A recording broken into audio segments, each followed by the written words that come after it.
Hello everyone, this is Dr. Mamta Rathi. I welcome you all on my YouTube channel Dr. Mamta's Educational Plex.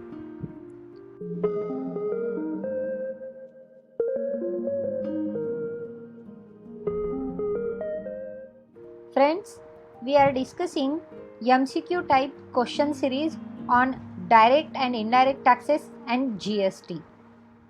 So friends, this is our third series. इसके पहले दो series हमने study कर ली है. अगर आप उन दोनों सीरीज़ को स्टडी करना चाहते हैं तो उनकी लिंक मैंने डिस्क्रिप्शन बॉक्स में दी हुई है. दोस्तों, अगर आपने मेरी चैनल को अब तक सब्सक्राइब नहीं किया है तो आप मेरे चैनल को सब्सक्राइब कीजिए और इन सारी MCQ सीरीज़ को पढ़ते रहिए. टैक्सेस एंड GST के साथ ही मैंने cost accounting, corporate accounting, financial accounting, management accounting, auditing, international marketing, banking and insurance, इन सारे सब्जेक्ट के भी MCQ type questions and answers की सीरीज़ अपलोड की हुई है. तो फ्रेंड्स, आप उन सारी सीरीज़ को पढ़ सकते हैं. आपके जो भी कांटेक्ट में नीडी स्टूडेंट्स हैं उनके साथ शेयर भी कर सकते हैं. So let us start with this third series of GST and direct and indirect taxes MCQ type questions. So our question is supply of goods or services which constitutes the predominant element of a composite supply is called. अब goods and services की जो supply होते हैं, अगर वो predominant element यानी कि composite supply को अगर कॉन्स्टिट्यूट करते हो तो उसे क्या कहा जाता है? Common supply, principal supply, mixed supply, continuous supply. तो उसे हम प्रिंसिपल सप्लाई कहेंगे. Option B is the correct answer. Next, liability to pay tax by the recipient of supply of goods or services is called. अब जो recipient है उसकी liability जो होती है टैक्स पे करने की, जो गुड्स एंड सर्विसेज को उसने सप्लाई किया है उसके ऊपर जो लाइबिलिटी है टैक्स पे करने की, उसे क्या कहा जाता है? Output tax, reverse charge, input tax, none of these. तो उसे कहा जाएगा reverse charge. Option B is the correct answer. Next, the chair of GST council. अब यहाँ पर हमें ऑप्शंस दिए हैं. Nominated by the government, nominated by the GST council, union finance minister, elected by the GST council. अब जो chair होती है हमारी GST काउंसिल की, वो कौन सेलेक्ट करता है, कौन नॉमिनेट करता है? तो GST काउंसिल की जो चेयर है वो यूनियन फिनेंस मिनिस्टर नॉमिनेट करते हैं. So option C is the correct answer. Next, in the GST council meetings, the vote of the central government shall have a weightage of. GST council meeting में जो central government का voting right है, उस voting right को कितना weightage दिया गया है? 1/3 of votes cast, half of the votes cast, 2/3 of vote cast, none of these. तो सेंट्रल गवर्नमेंट को 1/3 वोट्स कास्ट मिलता है हमारी GST काउंसिल मीटिंग में. Option A is the correct answer. Next question, in the GST council meetings, vote of all the state governments taken together shall have a weightage of. GST council meetings जब होती हैं तब state governments के जो vote होते हैं, अगर उन सबको मिला लिया जाए तो उनका वेटेज कितना होगा? 1/3 of votes cast, half of the votes cast, 2/3 of votes cast, none of these. तो स्टेट गवर्नमेंट्स को अगर टुगेदर ला लिए तो 2/3 ऑफ वोट्स कास्ट हो जाता है हमारी GST काउंसिल मीटिंग्स में वोट्स का. So option C is the correct answer. Next question, tax rate on goods under GST are determined by. GST के अंडर जो टैक्स रेट्स है गुड्स के, वो कौन डिटरमाइन करता है? Union budget, state budget, GST council, central government in consultation with state government. तो जो टैक्स रेट्स है वो GST काउंसिल ही डिटरमाइन करती है. So option C is the correct answer. Next, integrated goods and services tax act is applicable to. Integrated goods and services act जो है, मतलब IGST जो है, वो एप्लीकेबल किसे है? All the states, all the union territories, the whole of India, all the states except Jammu and Kashmir. तो जो IGST एक्ट है वो एप्लीकेबल है थ्रू आउट द इंडिया, यानी कि होल इंडिया के लिए वो एक्ट एप्लीकेबल है. Option C is the correct answer. Next, integrated GST is applicable on goods और services, imports, interstate sale, exported from India, imports and interstate sales. IGST जो है वो गुड्स और सर्विसेज, कौन से गुड्स और सर्विसेज पर एप्लीकेबल है? तो इंपोर्ट एंड इंटरस्टेट सेल्स जो है उसके ऊपर आईजीएसटी लगेगा। Option D is the correct answer. Next question, the rate of IGST is equal to the rate of CGST, SGST, CGST plus the rate of SGST, SGST plus UTGST। अब जो IGST के rates हैं वो rates किसके बराबर है, किसके साथ इक्वल है? तो वो CGST plus rate of SGST के इक्वल है। Option C is the correct answer. Next, IGST collected belongs to. अब जो आईजीएसटी कलेक्ट किया जाता है, वो जीएसटी जो कलेक्ट किया जाएगा वो किसे बिलोंग करेगा? Central government, to the state in which supply occurs, to the state to which supply occurs, the centre and state to which supply occurs. तो आईजीएसटी जो कलेक्ट किया जाता है वो दोनों को, यानी कि the centre and the state to which supply occurs, इन्हें वो बिलोंग करता है। So option D is the correct answer. Next, goods and service tax is, GST क्या है? सप्लाई बेस्ड है, consumption based, both supply and consumption based, none of these. तो GST जो है वो कंजम्पशन बेस्ड है। Option B is the correct answer. Next, GST was introduced in India with effect from 1 January 2017, 1 April 2017, 1 January 2018, 1 July 2017। GST काफ़ी दिनों से चर्चा में था, लेकिन जीएसटी का जो इम्प्लीमेंटेशन हुआ है हमारी इंडिया में, वो इम्प्लीमेंटेशन हुआ है 1 जुलाई 2017 से। सो option D is the correct answer. Next question, constitution amendment act 2016 for GST was. अब जो कॉन्स्टिट्यूशन में अमेंडमेंट एक्ट किया था 2016 में जीएसटी के लिए, वो कौन से नंबर पर था? 80th, 101st, 122nd, none of this. तो ये जो कॉन्स्टिट्यूशन अमेंडमेंट एक्ट किया गया था जीएसटी के लिए वो था 101st। Option B is the correct answer. The incidence of tax on tax is called tax cascading, tax pyramiding, tax evasion, indirect tax. अब जो इंसिडेंस होता है टैक्स का टैक्स के ऊपर, उसे हम टैक्स कैस्केडिंग कहते हैं। Option A is the correct answer.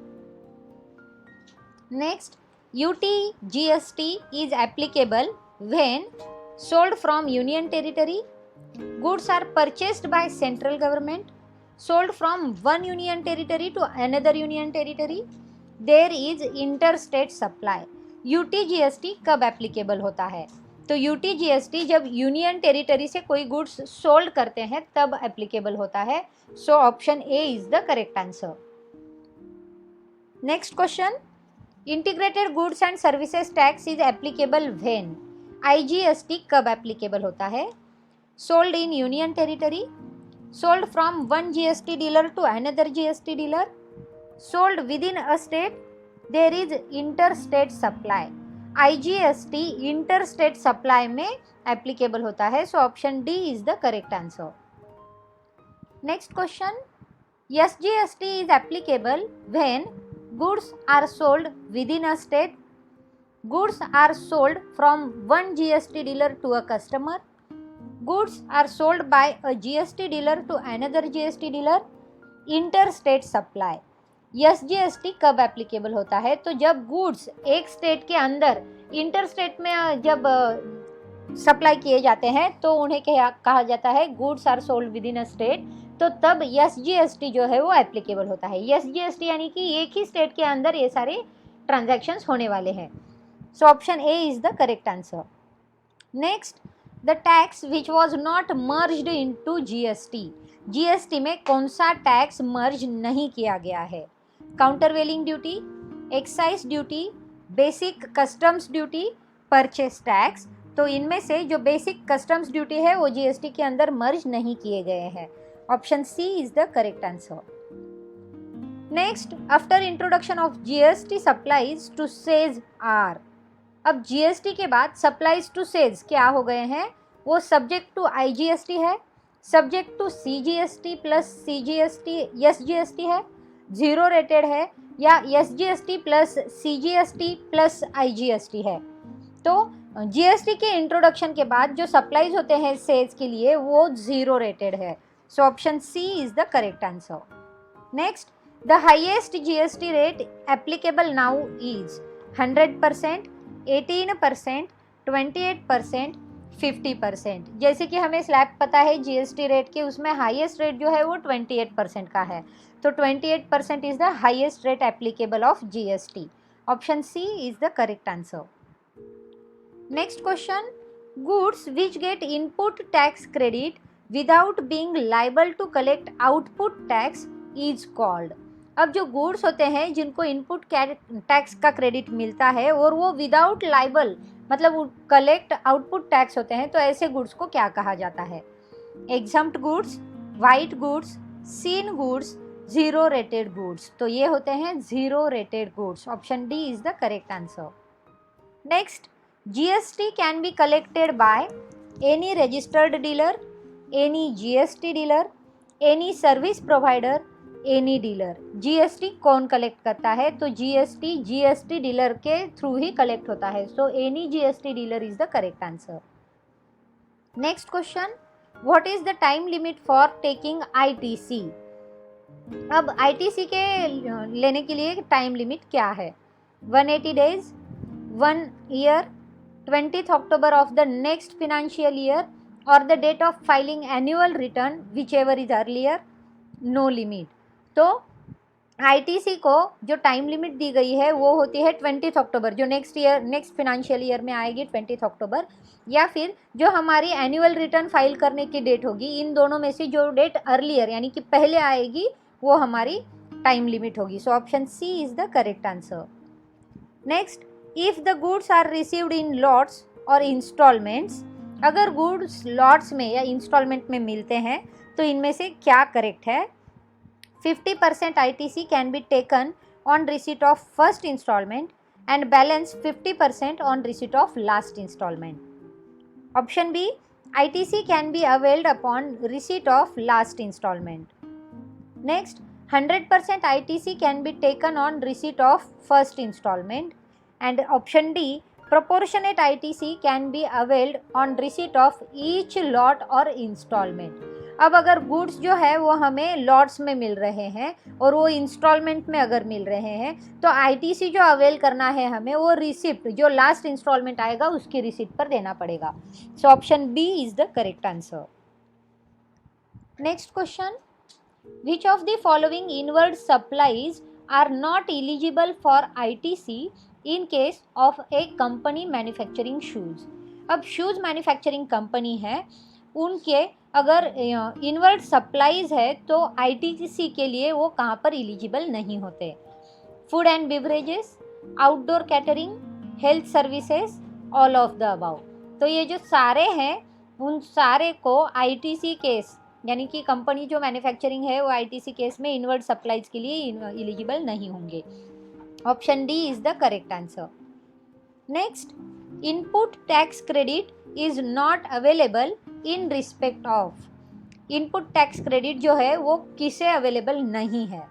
Services on which tax has been paid under composition levy, free samples, goods use for personal consumptions, all of the above. तो input tax credit जो होता है वो इन सारी चीज़ों को यानी कि अगर पर्सनल कंजम्पशन के लिए गुड्स लिए हैं या फ्री सैम्पल्स के लिए दिए गए हैं या सर्विसेज जिसके ऊपर टैक्स पेड कंपोजिशन लेवल के अंडर नहीं किया गया है, तो ये इन सारी चीज़ों का उसमें इन्वॉल्वमेंट है। So all of the above, option D is the correct answer. Next question, where the goods और services or both are used by the registered person partly for the purpose of any business and partly for other purposes, the input tax credit shall। अब जब कोई registered person है वो goods और services या दोनों को अगर यूज करता है पार्टली फॉर बिजनेस के लिए और पार्टली दूसरे पर्पज के लिए, तो जो इनपुट टैक्स क्रेडिट होगा वो क्या होगा? shall not be allowed, be allowed in full, restricted to so much of the input tax as it is attributable to the purpose of his business be allowed to the extent of 50% of the input tax credit. तो registered person उसके business के लिए जितना use करेगा उतने के लिए ही उसे टैक्स इनपुट क्रेडिट देना पड़ेगा. So option C is the correct answer. Next question, whether credit on capital goods can be taken immediately on receipt of the goods. Capital goods पर जो क्रेडिट है वो इमीडिएटली देना पड़ता है रिसीट ऑफ गुड्स को. Yes, no, after usage of such capital goods, after capitalising in books of accounts. तो इसका करेक्ट आंसर है कि जब कैपिटलाइजेशन होगा बुक्स ऑफ अकाउंट्स में तब उसके ऊपर जो है वो क्रेडिट देना पड़ेगा. So option D is the correct answer. Next question, XYZ Limited is engaged in sale of product X. All the sales are made outside the state. XYZ company है जो प्रोडक्ट X को cell करती है और जो सारे sales हुए हैं वो सारे सेल स्टेट के आउटसाइड हुए हैं.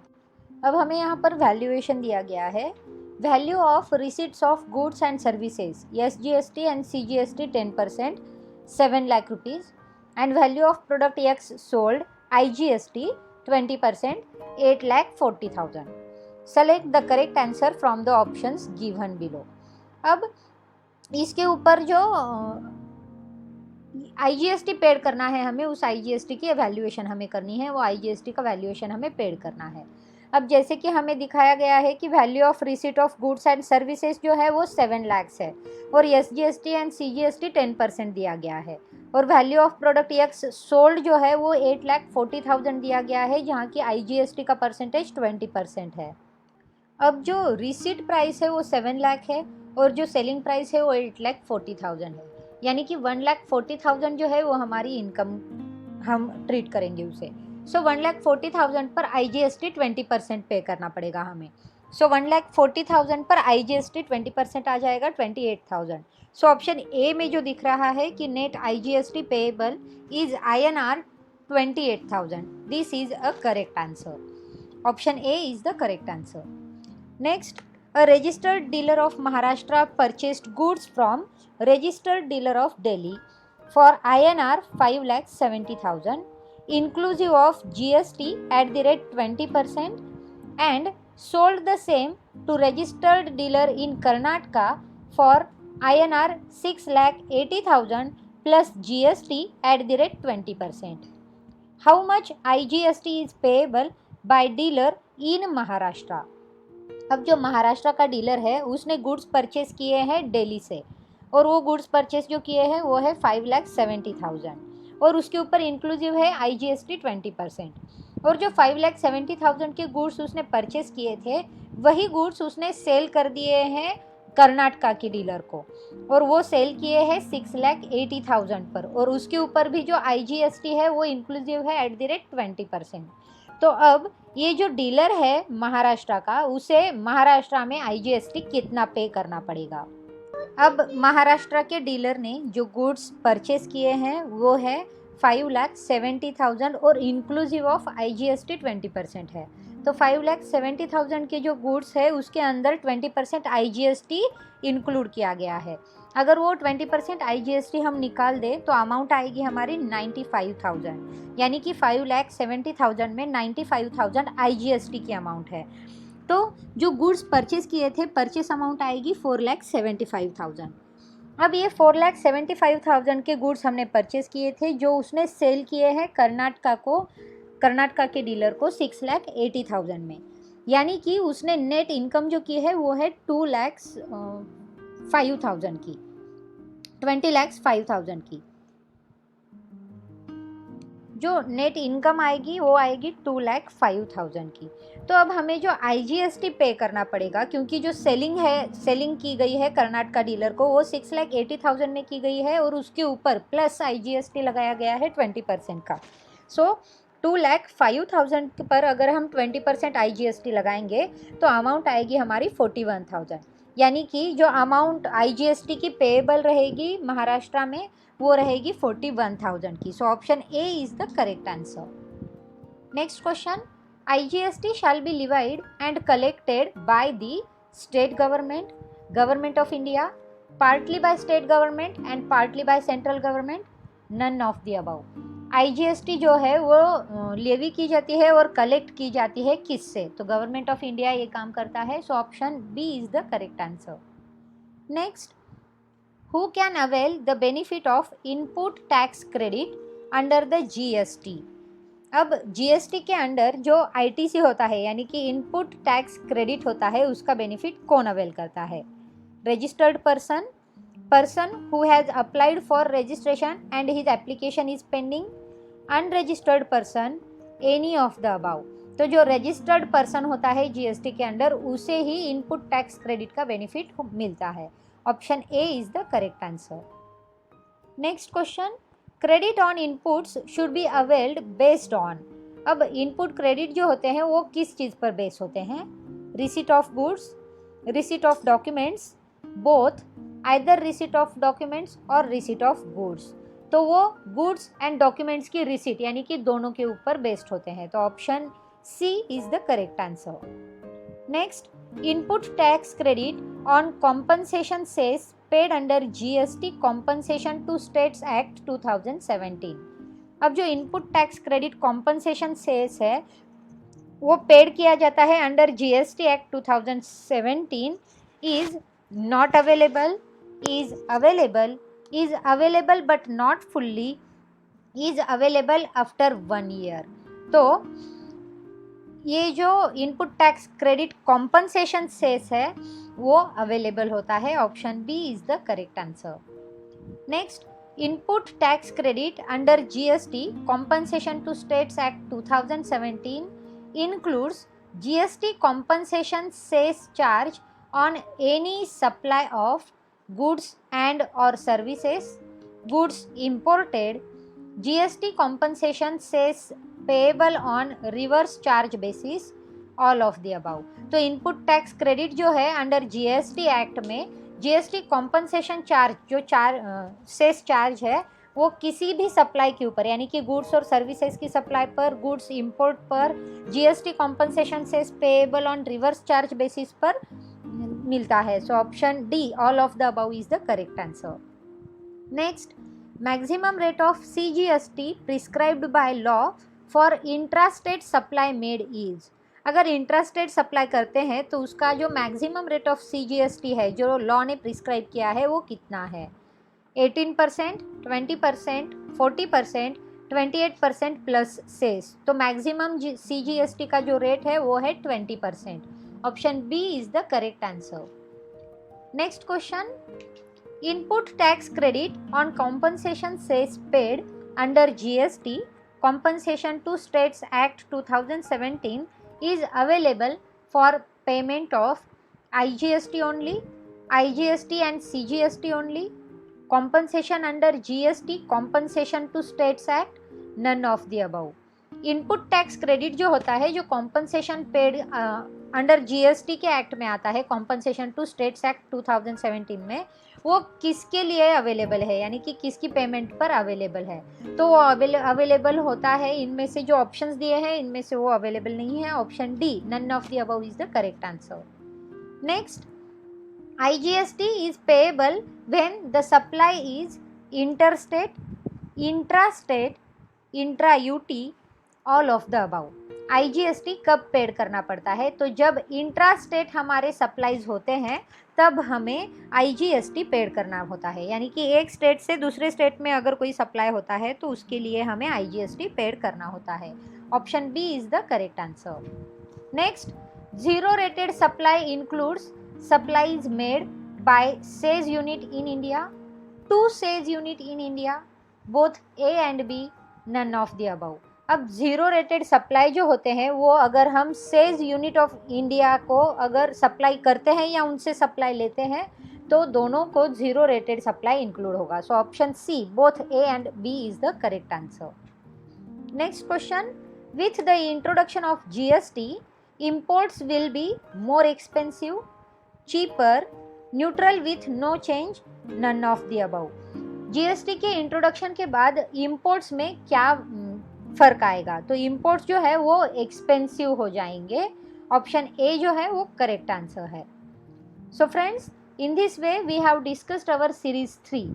थर्ड सीरीज़ में हमने कई क्वेश्चंस देख लिए हैं, एमसीक्यू टाइप क्वेश्चंस, जिनमें हमने लॉजिकली उसका आंसर भी दे दिया है। फ्रेंड्स, अगर आप इसके पहले की दोनों सीरीज़ को पढ़ना चाहते हैं तो उसकी लिंक मैंने डिस्क्रिप्शन बॉक्स में रख दी है। आप उन लिंक पर जाकर उन सीरीज़ को पढ़ सकते हैं। जीएसटी एंड इनडायरेक्ट टैक्सेस की नेक्स्ट सीरीज़ में हम लोग बहुत जल्द मिलेंगे। तब तक के लिए इन सारी सीरीज़ को पढ़ते रहिए और अपनी एग्ज़ाम्स के लिए प्रिपेयर कीजिए। इन सारी सीरीज़ को अपने दोस्तों के साथ और नीडी स्टूडेंट्स के साथ शेयर करना ना भूलें, ताकि उन्हें भी इन सब्जेक्ट्स का, इन एमसीक्यूज़ का बेनिफिट मिल सके। So friends, let's meet in our next series 4 of GST and direct and indirect taxes.